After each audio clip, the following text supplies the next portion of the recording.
presented by Namuna Music.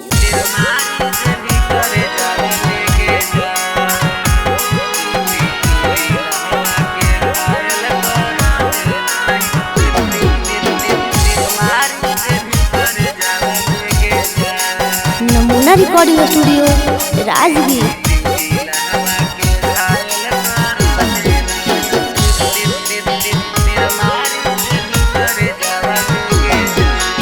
एके संगे पढ़ो हनी जानू साथे कौल जावा मेगे जान। एके संगे पढ़ो हनी जानू साथे कौल जावा मेगे जान। दिल हवा के घायल कर देना तिर मारी देनी करे जावा मेगे जान। दिल हवा के घायल कर देना तिर मारी देनी करे जावा मेगे जान।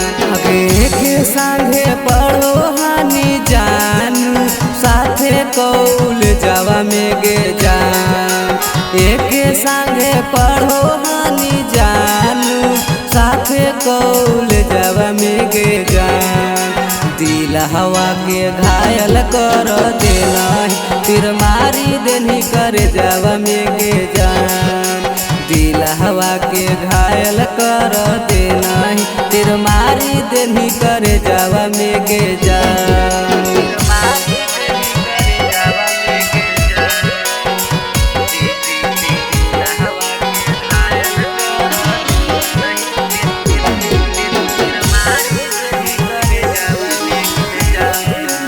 Namuna Recording Studio, Rajgir.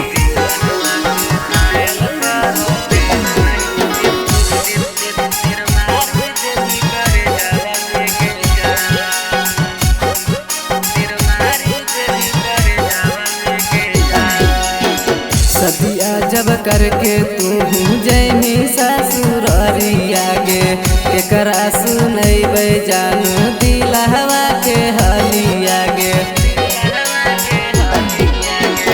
सदिया जब करके तू जैनी ससुररिया गे एकरा सुनैबै जानू दिल हवा के बतिया गे। काढ़ी के ले जोइह दिल हवा अपन दहे जावा मेगे जान। काढ़ी के ले जोइह दिलावा अपन दहे जावा मेगे जान। दिल हवा के घायल कर देना तिर मारी देनी करे जावा मेगे जान। दिल हवा के घायल कर देना तिर मारी देनी करे जावा मेगे जान।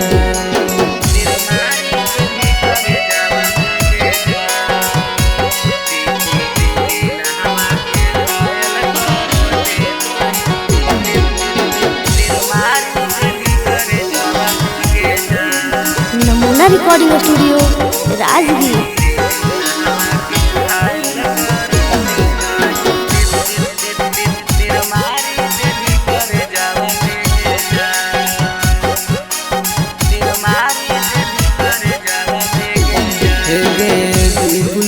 हरिया मनीष पैतो नहीं भूलगे हमारा से जानू काहे चलल जाही दूर गे।